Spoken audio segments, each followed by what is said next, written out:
So she gave me some few minutes, maybe 10 minutes, she phoned back. It's when she phoned back and she said, Christabel, I'm talking about your husband, Joseph, who's been hit by a car, and he's got just 24 hours to live. And if he's gonna make that after 24 hours, we'll be surprised. I spoke to him, I said, okay, these are just machines. I'm speaking to you. I've been sent to take you back home. Because when I left home, my young one then, Leslie, he told me, Mom, you have to bring Dad back home. So I had a message for him. Those machines didn't mean anything to me.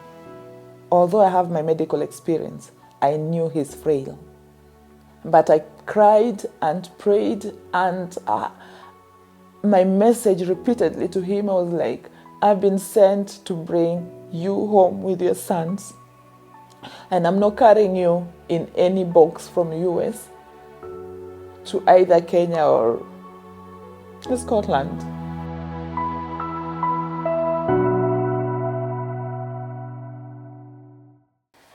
My name is Christabel Ongachi. Lumbas is my married name. I'm married to a handsome man, Joseph, who will be like our main focus of discussion today.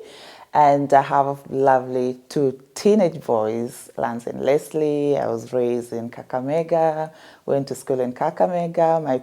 Both of my parents were prison wardens, and both have retired.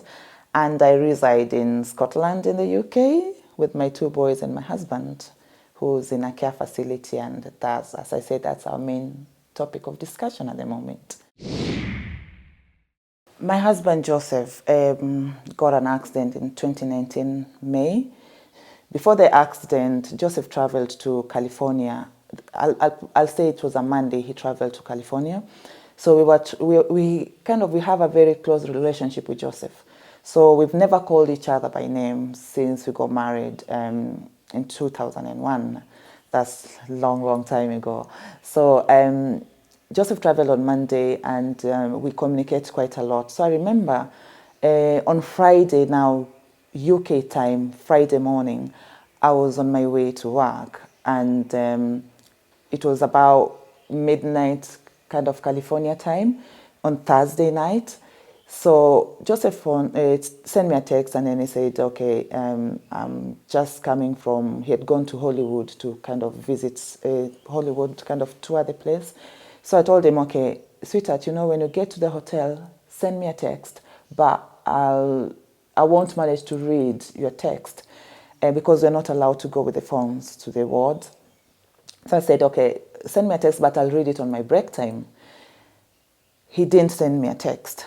So I waited, I checked on my break. There was no message. I checked lunchtime break, tea time break. Tea time is supper time. Scots call tea time, supper time, tea time.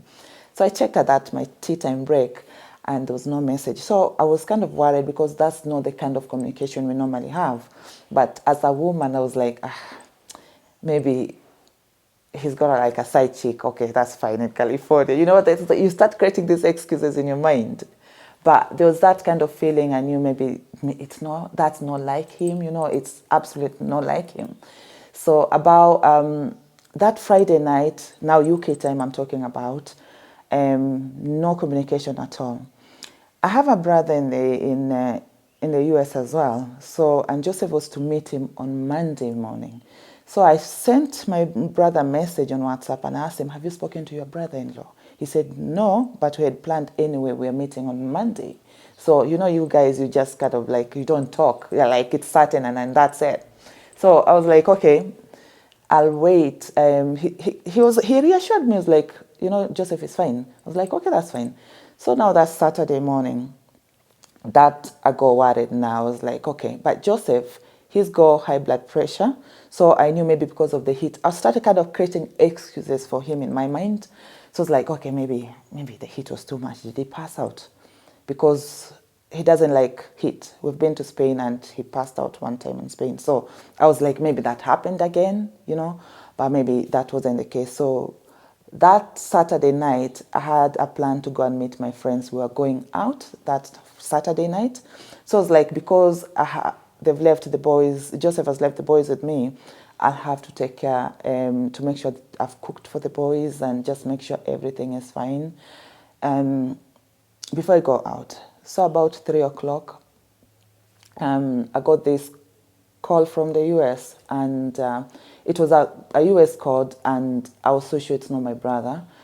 It wasn't Joseph's. It wasn't some of my cousins that are in the US, but I kind of got this weird chill, like it was just kind of a negative call without even answering it. And let me take you back before the call. So on Monday, when Joseph was leaving the house, just like I was kissing him bye just at the door, the way you do, like your partner or your friend, or just saying bye. So we kissed on the door just when he was leaving, and then he told me, "Sweetheart, I'm going away, but you need to take care of the boys. I'm leaving them in your hands, and you have to be strong for the boys, because I'm just going for 2 weeks, but you have just to make sure the boys are fine. They're ready to go to school. They've had their breakfast, the homework is done, and then I was like, but I normally do that every time. Why are you kind of like insisting on this? Like, why are you so persistent? Like, this one has to be done. And I joked about it, and I said, these are your boys, it's your responsibility. You go and come back. You have to come back and take care of the kids. I still have that thing in my mind, like, why did he say that day? And at that moment, I had just kissed. Why did he have to kind of insist? And he said it twice. It was weird, like he knew what was going to happen. And we said that, and I just had some chills, like it was wrong. I still feel he shouldn't have told me that, although it was right. It was right for him to say that, but it was wrong for him to tell me that. So that Monday, when Joseph was leaving, I asked him, have you carried the 2 phones, your Safaricom phone, which was an Android, and your Apple phone, which has a UK line? So he said, sweetheart, I've already sent money home. I don't need to carry the Safaricom phone. I don't need it. I said, no, sweetheart, you need to carry this too, because one might be low in battery, so you can use the other one. He said, no, I'll make sure it's charged. I just don't need extra luggage. So we kind of fell out because I insisted he carry 2 phones. So the Saturday, when I got the call, the accident happened on Thursday night when Joseph had just arrived close to the hotel and crossing the road. So they didn't know they didn't have Joseph's identity. They didn't know where he's from. But he had the 2 phones, the Safaricom phone and the Apple phone.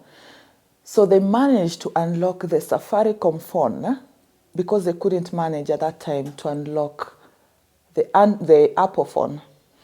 The phone he didn't want to carry was the Safaricom phone, and that's the phone they managed to get my contact. So the consultant found the contact, and because he saved me, sweetheart, on the phone, she just asked me, do you know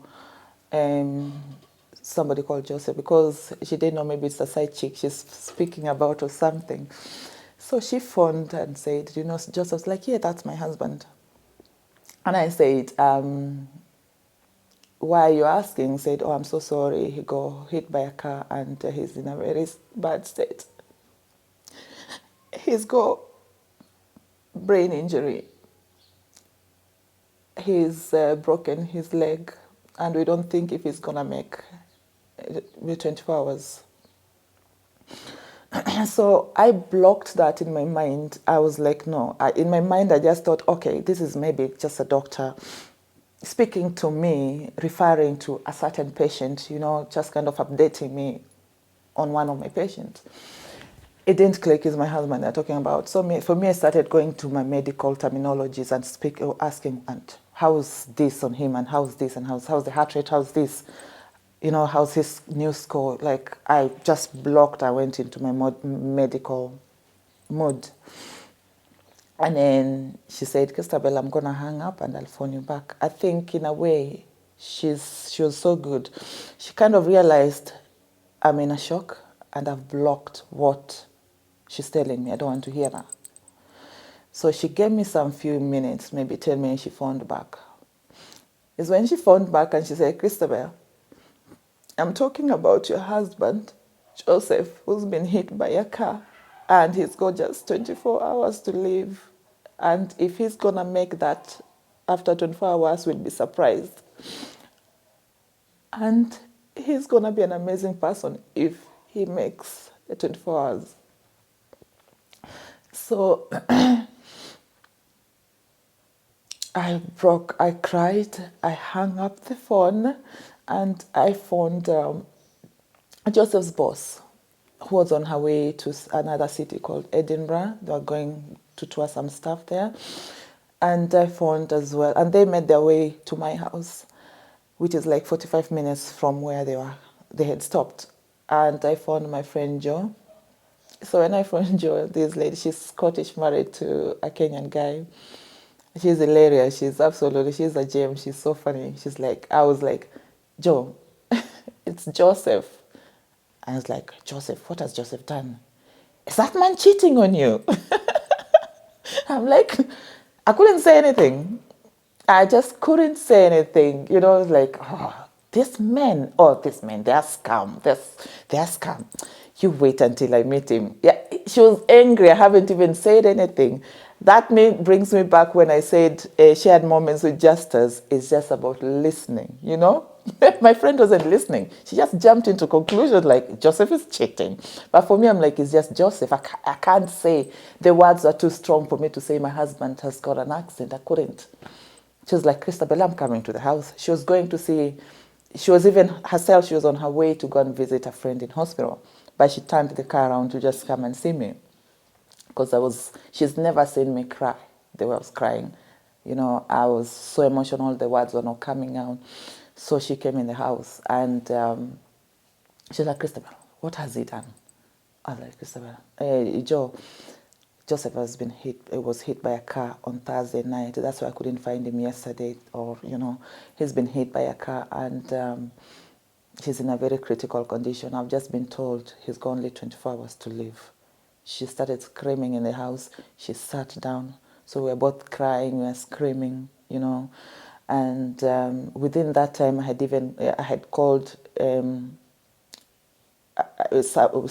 of my friends, some Kenyan friends. So the word kind of just spread around where we live. And immediately the word was shared in some platforms in the UK and in the US as well, where the accident had happened in California.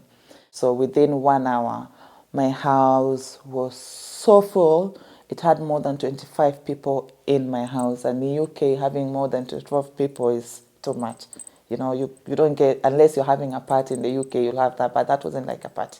But being in a Kenyan house, that was like a party house. So people came to the house and we were all crying. People are just in a shock. So at that moment is Saturday evening, yeah? The house is already packed. So we need to sort my traveling to California to see Joseph. Joseph, when he traveled, he had travel insurance through his bank. I knew that, but at that moment I didn't know where the documents are. My mind is flat, like I'm in a shock. So my friend Joe went to the bedroom, wrecked my drawers and everything, managed to find the paperwork, the bank stuff, and I have another friend, Louise. She's married to a Nigerian. So Louise came and she had to phone the bank and pretended to be the wife to Joseph. So she was like, and my husband, as they say, I need to travel this day, I need to go now, I need this sorted now, And I have my Mama Joyce. She's Kenyan, my mother in Scotland. And for her, at that moment, we didn't have time to kind of look for like the legal people to do it. Yeah. She was like, okay, now for her, she was like my legal lawyer now. She was like, she was phoning everybody. This one has to be sorted. I'm telling you how important having my community there, having good network of people before Joseph's accident, speaking to people every time, knowing how other people are doing, checking on people, it's so important. It's not like you have to check on people because you are maybe abroad or something. No, even when we're here at home, you need to check on people. If somebody hasn't texted you or phoned you, you need to try and just see, how are you doing? It's so important. So at that moment, that was important for people to think for me, people to delegate duties themselves, to know this is what I need to do to help this family. So let's go back now. The news has already spread in the U.S. That Saturday, the news has spread. People started visiting Joseph's hospital on Sunday. So I didn't know I have relatives and non-relatives in the U.S. So people started going there to say, oh, Joseph is my cousin or is my brother and everything. These are the people we've never met in our lives. We've never seen them. But the fact this is a Kenyan and he's been hurt in the U.S., we need to do something for our brother. How nice is that? Because I'm far away. Joseph is alone there. So he needs some support, People just coming and telling. And then when I landed there, Dottie, this girl, I love her to bits. She's amazing, and other stuff as well. This girl, she's a nurse somewhere in California. She has a young girl. She's married, has a husband. She was working that day. We managed to get the Esther, the visa to the U.S. And my brother, who lives in a far state in the U.S., we flew on Monday morning. So Monday evening, we were in California. So going back to Dottie, who's a nurse, she finished her shift that day, came to the airport, picked myself and my brother Mato. She took us to the hospital. We saw Joseph, spent time with Joseph. At that time, the doctor is saying there's nothing we can do. And yes, he's managed 24 hours, but there's low chance he's going to leave this place alive. I spoke to him. I was angry. I spoke to him. I said, okay, these are just machines. I'm speaking to you. It's not the first time I've seen these machines. I'm speaking to you, and you are strong-willed the way I know you. I've been sent to take you back home. Because when I left home, my young one, then Leslie, he told me, Mom, you have to come. I know Dad has had an accident. You have to bring Dad back home. So I had a message for him. Those machines didn't mean anything to me. Although I have my medical experience, I knew he's frail. But I cried and prayed, and my message repeatedly to him, I was like, I've been sent to bring you home with your sons. So that's the message I'm telling you. Either way, you have to come home. The boys have to see you. And I'm not carrying you in any box from US to either Kenya or Scotland. I'm taking you back home breathing, even if you'll still be weak. You have to breathe. The boys have to see you breathe. I don't care how long it's going to take you. I've been sent for you to go home. So I told Joseph, spoke to Joseph, I can read the machines. I know it's only the oxygen. You're not breathing on yourself here. It's just the oxygen. But I'm speaking to you. I'm telling you. I'm demanding you have to come home. Because I don't know what I'm going to tell your sons. because I promised I'll bring them home. I'll bring you home to them. So you have to, you have to. All through my life, all through my education, Joseph has always been there for me. Like there's nothing I can do or I could do without him, And it's not just me alone, even with his friends, they see him like Kamze Kadogo, like somebody who's elder, mature in thinking, So we could, if they had an issue, they'll come and ask Joseph. And for me, it was just that confirmation. I know what I need to do, but I'd be like, if Joseph says it's okay, then it's okay, it's fine. I'll trust his judgment, And then I knew the way the bond Joseph has with his boys. I'll never do it. It has taken me time to try and adjust for the boys, to kind of try and balance with the boys, to tell them, let's do this together, And now, like, we decide things together with the boys. I can't just go and say, this is what I want to do. We'll sit and discuss, the three of us, okay, guys, I think I need to do this, or do you think we need to do this, Because now they're 16 and 18. So I get them more involved with what we're doing. Even our trip coming here, we were like, we were going online and checking the prices together, and we were trying to bargain, this, we shouldn't do this, we shouldn't do that, So positively, we've become more close. Before, it was just me and them with the dad. For me, I was the girl of the house.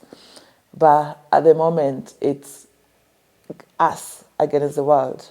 So while in hospital, after speaking to the doctor, dismissing what the doctor is telling me, Joseph is going to have will be lucky even if he survives that week. Remember, the doctor said only 24 hours, the consultant, when they phoned me while in Scotland.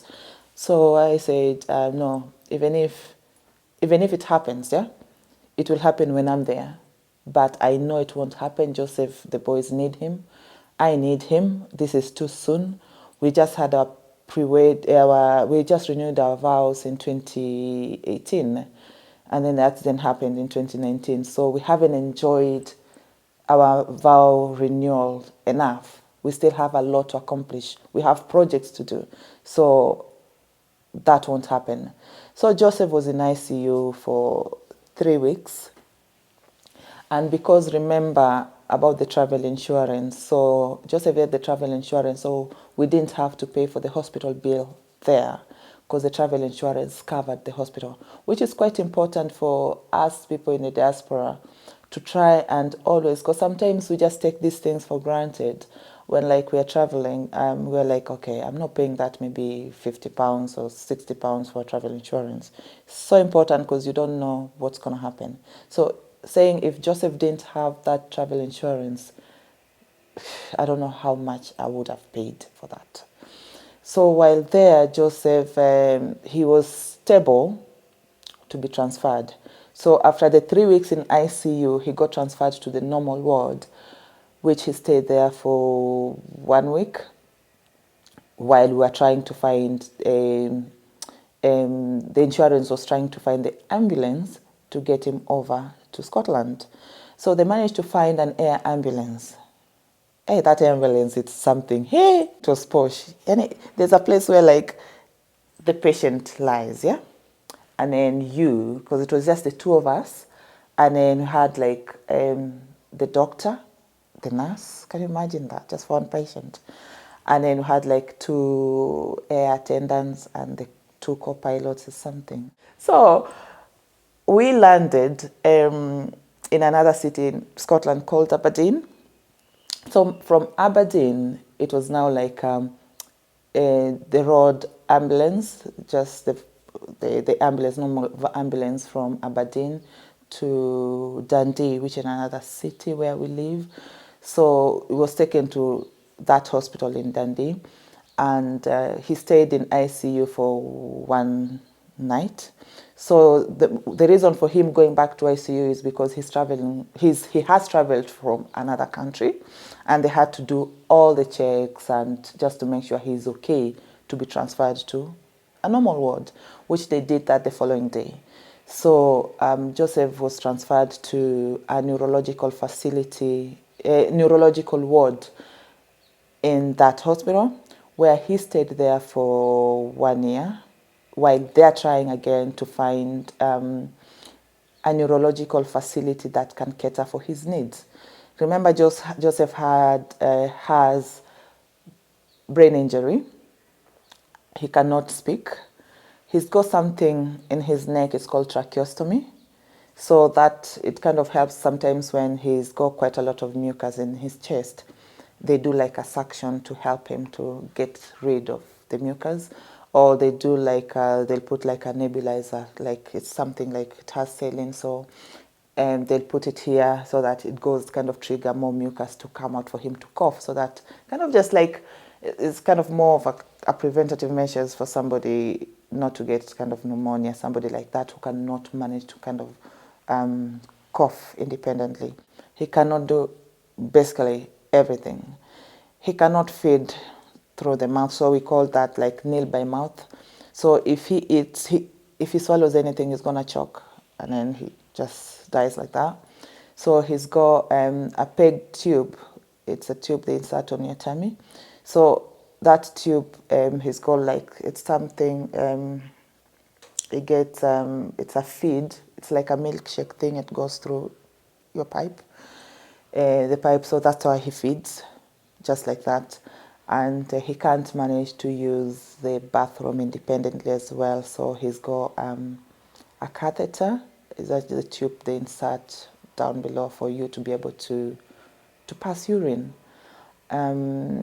Yeah, so and then as well, because he can't manage to stand or sit independently, so he requires assistance of two people using a machine called the hoist machine. So it lifts him up and then helps him to the chair, and just that. So the people are not doing it for him, it's just the machine doing it. They'll just hook him up, and then the machine lifts him up and transfers him to the chair or anything.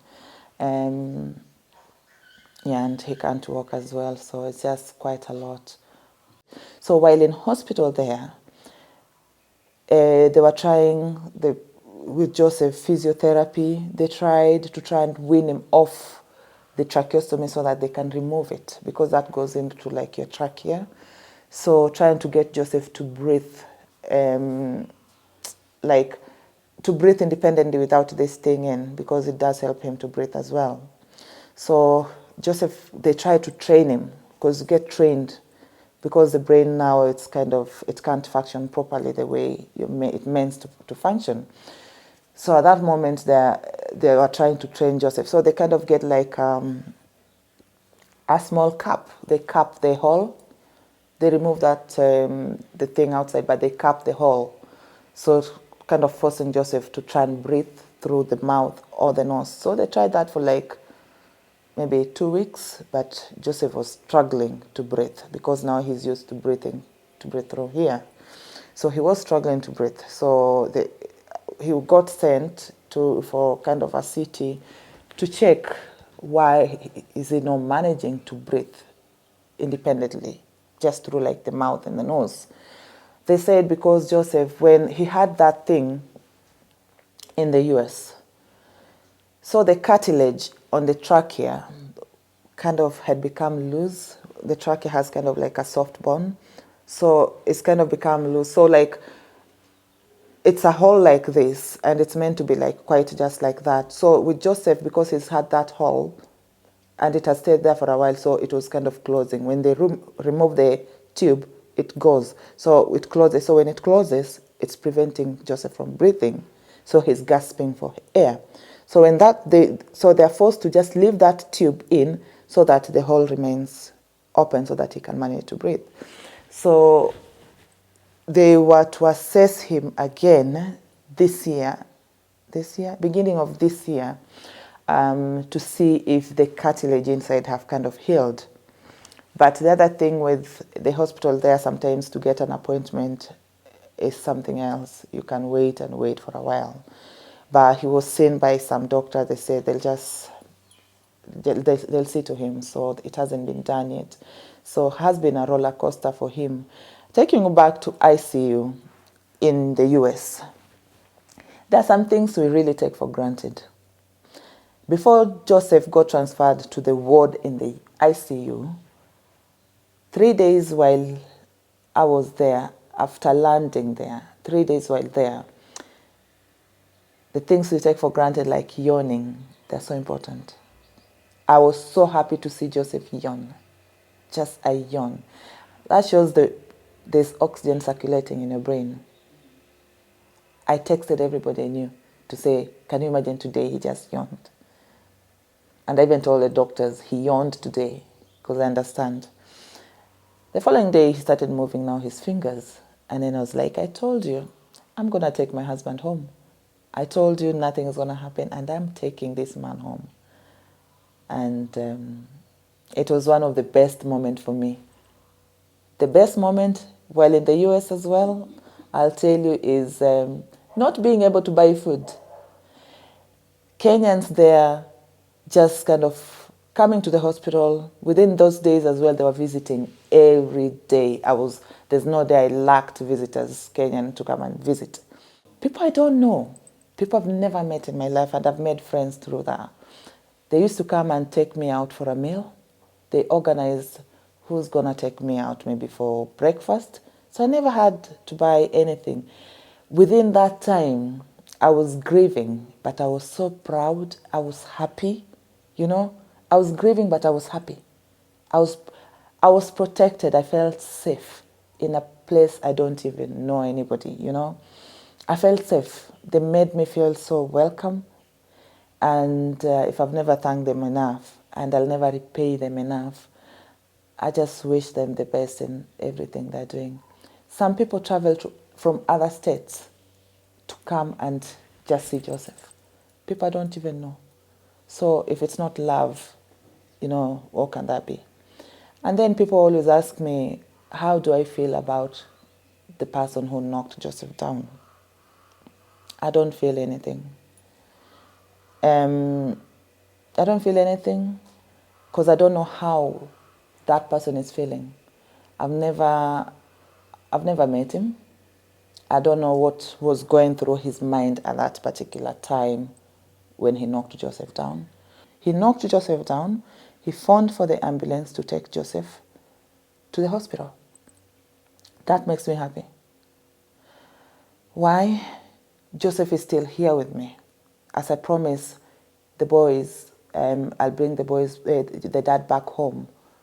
If that guy didn't phone for Joseph, if he just hit and ran, I would have been so angry than how I'm feeling at the moment. And I didn't have that room to hate. So the boys, they came when the first time they saw their dad was when the dad was in the ward in Scotland. I didn't want them to see them with their dad in ICU when he landed. I didn't want that picture in their mind. But the ward is just like, okay, it's, although they don't like hospital, but it didn't have a lot of machines, you know. It wasn't like in ICU, all the cables are going everywhere. So at least it was minimal, you know. And before they came to see the dad, I had my Auntie Joyce to speak to them, to kind of tell them what they might see when they go and see the dad. They really cried. They cried a lot, and since the accident, there's, I can say, some change or maybe minimal change since the accident happened. But what has changed now, Joseph can be able to move both hands. He couldn't move anything. He was just moving fingers for a while. You know, they were quite floppy, and he couldn't even move his legs. The injured side is the right side that was injured. So at least the right leg now it's flexible. Still injured, but he can move it. He couldn't move his toes either. So the toes are moving, and he's responding to pain, which was important as well. He couldn't. He was like, okay, when you're giving him an injection, he never used to respond to pain. So now he's responding to pain.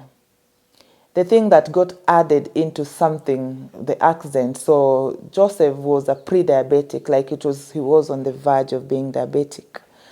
But since the accident, and remember, he can't eat through the mouth. So he's getting that feed, which is quite high in calories, yeah? So he was assessed, now he's diabetic at the moment as well. He's type 2 diabetic. So his weight has to be monitored as well, and other stuff. And skin-wise as well, he's got a very kind of dry skin. And yeah, just what I do for him at the moment is, because he is in a care facility, so I've got the power to make sure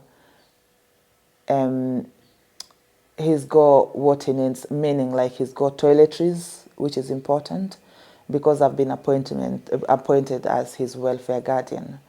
So if I don't act to that, according to the Scottish law, Joseph will be taken and he will belong to the government, so I won't even have access to see him.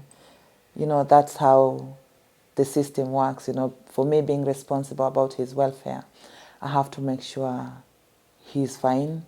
I have to make sure I try and attend some of his hospital appointments. I have to make sure his kids are okay. I have to make sure I'm okay. My mental health is fine, because I've been assessed to be fit to be responsible to Joseph. And that brings me to where I said I come first to be able to take care of Joseph, to be able to take care of the boys as well. So the whole situation has added a lot of responsibilities to me. From having 2 salaries in the house to 1 salary in the house, and managing the boys, and making sure as well, as I said, I'm responsible to Joseph's needs, financial needs, make sure he's got that as well. And then Joseph used to support the mom as well, and some of his siblings, and just try to make sure I do that role as well. There's kind of a lot. So I've carried his responsibility, his personal responsibilities, like his side, and our own responsibilities in the house as well. And me knowing I have to go to work, I have to do all this.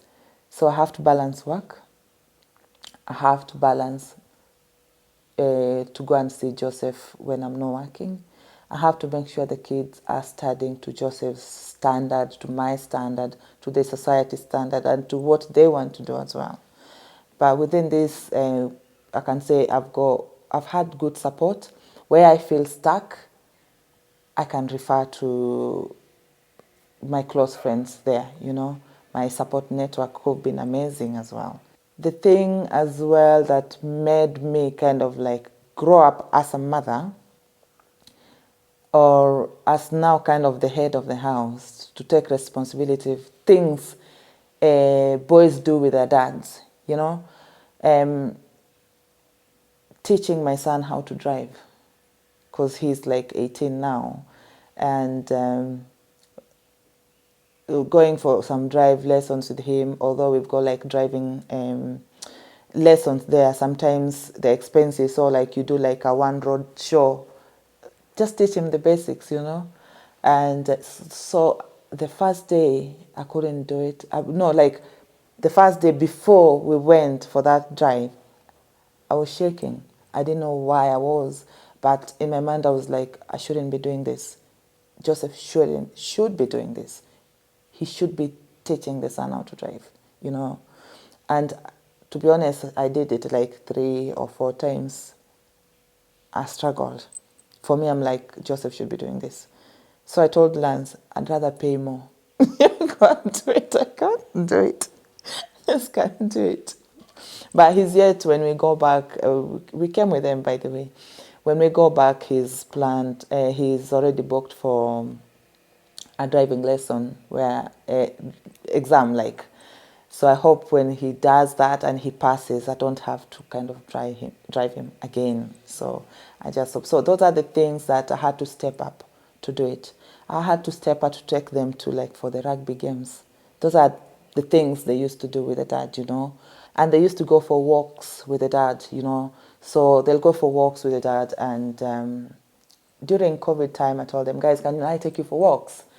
And they're like, no, mom, it's not the same. So as much as we say, some of us ladies were like, okay, we need our men, but we don't need our men. Men play a huge role on their boys. They do have a certain good impact on the boys. Those ones who have boys as well, they do have good impact on their girl child as well. There are things, the dad will tell the girl, like, mommy, don't do this, don't do that. Boys will do this and do that. So either way, having a dad figure on a child is much more important. Nobody will ever replace that. I'll go back to something I haven't mentioned on our wedding day. You saying about valuing people.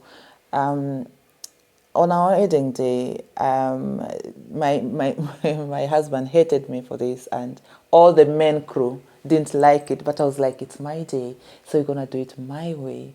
So what I did was like, because Joseph, he's a very kind, generous, very patient guy, the most loving sweetheart, honest. So he's always, when we go out or do something, as women do, our men wait for us. Don't you do that, you do. So our men wait. We'll do our makeup, any little thing. So I'm coming, and then it will be after 1 hour we're coming. So that day, I decided to do the opposite way. The way, like normally the groom will wait for the bride to come. But I said, I'm going to wait for him. So I stood with my girls at the altar, and I waited for Joseph to come in. The thing he didn't like most is to carry the flowers, yeah? So I made the men to carry flowers, yeah? To bring the flowers to us at the altar there. And you should have seen the way they were carrying the flowers, like, God, just like that, and walking the flowers, So it's like, it was me appreciating him being my husband, It was amazing, the support he's given me all through my studying, being just my husband, being patient with me all these years, It was the day I could tell, like, I'll wait for you, I'll wait for you, and I love you, and I'll always wait for you. I'll always be there for you. I'll wait until you heal. And even up to now, I tell him, remember, I waited for you. I'm still waiting for you. I'm waiting for you until when you decide to come back home. I am waiting. So that's kind of an important thing to me, very important. You've been waiting, but I waited on our wedding. I waited for you in hospital. I'm still waiting, and I'm waiting. I'm not losing that. I can't. I have to focus. You are my main man, and then you are the best. You are our pillar of the house. So this has been traumatic, but you fought. COVID has come and has gone. Still there maybe, but you're still here. You're still as well waiting. You're just waiting for that moment where, God willing, it will be better. We are waiting. You are waiting. We are waiting. The kids are waiting for the dad to come, for that day when it's going to happen.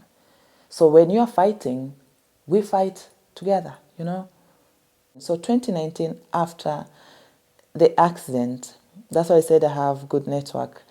The hospital where Joseph was in Dundee, Scotland, the ward planned for a surprise, like 1-year anniversary for myself, and my friends organized that as well. So the heartful moment was, instead of Joseph saying the words, Lance, my son, read the words, like all the promises, and then he finished saying his promises, and he said his promise as well as my son, just to say, Mom, we'll be okay, and I promise we'll fight this together, and this is not just for you or Dad, it's just for all of us, the 4 of us, including the little brother. So that was kind of It was a good surprise. It was a hard one because my friends knew like I'm scared to kind of meet that day, to face the day. But the way they did was amazing. And then as well, my work colleagues have been so very supportive too. Even when it happened, I had counseling from my like a local hospital, called them GPs, and then my work as well gave me counseling. So I had two counseling. I remember I used to go for the counseling sessions, and then my counselors were like, Christabel, why are you coming here? I said, but I have to come and see you. You are supposed to counsel me. Like, we'll just joke about it to say, I'm going through a tough times. Like, you don't look like you're going through a tough time. It's just the way you look. It's like, I like looking glam, yeah, but come on, I'm going through hell at the moment. You need to support me, you know. We'll just joke and then they'll be like, you're such a strong woman, and what you're doing, continue just doing. What do you like doing? I said, I love walking. I love dancing. I love dancing. And then she said, don't ever stop dancing. And when she said that, it kind of hit me. Oh, that Saturday I was out. I went dancing. I danced and I forgot my stress. Danced, and I met my friends there. They were like, Christabel, we're so proud of you. I'm talking about that because sometimes when we get hit by something, we forget who we are, who we've been, or what we love most. We focus on that negative energy at the moment, what we are experiencing at the moment. It's not bad to forget, but don't dwell on it. Don't dwell on it. That moment is a determining factor. It's either you're going to pull out, pull through, or sink, I refuse to sink. From the moment the consultant phoned me while in Scotland, telling me 24 hours, I refused that. It won't happen. When I was in the U.S., I refused that because there was that affirmation I told Joseph, I've promised the boys, I'm taking you home. Either way, I'm taking you home. I allowed myself to go and visit people in California and speak to them, to engage with people, because I knew this is me now. I need to hold this. It's in my shoulder, but I need to have a stable mind. I need to have that clear mind to be able to carry this. I did allow my friends to stress on my behalf. I saw myself as a messenger to them. They'll phone and ask, and how's Joseph and everything. So I'll just kind of update them and tell them, this is how Joseph is, So having that kind of resilience and knowing I'm good, I'm better, I'm beautiful, and I can do this is fine. I've been through, there are some episodes I'll cry. It hasn't happened for a while. But those are the moments when they cry, like when I've done my walks, I've danced, I've spoken to people, nothing completely is working. And I'm crying and I'm crying. I speak to Christabel. I speak to myself. I'll cry and I'll be speaking and I'll be recording myself. I'll talk about what's positive in me. You're intelligent, you've got work, you've got handsome boys, you've got parents who love you, your sisters, Rebecca, your sister Sophie, they do love you. You've got Mama Joyce, you've got your best friend Sheila, you've got people who love you. Why are you stressed? You're not alone, Christabel. You can do this. And if you feel like there's something lacking, you're in Scotland or you're somewhere, there's somebody who has an answer. Stop crying, stop feeling down, pick yourself up. And then I'll switch the phone off. I'll force myself to sleep. I'll wake up and I'll listen to that. If I can't sleep, I'll go for a walk again and then come back and listen to that. And that's me done. I'm like, okay, that's Christabel. You've managed to pick yourself up. What next? Come on, let's do this. What next? I can say I've learned to work hard, extra hard. I've learned to know the world cannot exist without me. I come first. So in any situation I'm going through, or in any situation anybody is going through, just know it won't be better without you. So you have to do your best of your best, to have to make sure you're making a positive kind of influence in that situation, you have to be there. You make the change. Nobody is going to make the change, and learn not to kind of blame. You know, if you blame, sometimes you can blame if it's genuine, yeah? But you have to think, what will you gain from that? How you need to kind of learn how to live a very straightforward life, you know. The thing I've learned as well through all this situation and how community building is, how important it is to my life personally, how checking on my friends and how just speaking to people is important, and as well kind of just knowing sometimes when things happen, people will be there for you. And I'll repeatedly just say this, but you need to be there for you yourself. Don't wait for people to be there for you, you know. Because if I said, okay, I'll just sit and people will do this for me, or feel sorry for my life, and I wouldn't be speaking at this moment, because the whole situation affected me financially so bad, mentally really bad. The boys were affected. So if I said, okay, I can't do this, everything would have just gone into ashes. But I told myself at that moment, it's me and me alone in this. If people decide to come and help, it's a bonus. And if somebody doesn't feel the need to, I don't need to blame. They've got issues. Everybody has issues, yeah? And there are introverts and extroverts as well. People know how to deal with their own issues differently, you know? So having that will to understand yourself and not to sit and just kind of say, oh, I'm going through this tough time, I can't speak to somebody. Call somebody, even if that person doesn't have an answer. That person just listening, the way Justus normally does, just listening to you, it's so important to your mental health. It's so important just for you to phone somebody and let the person just listen to your story or your issues.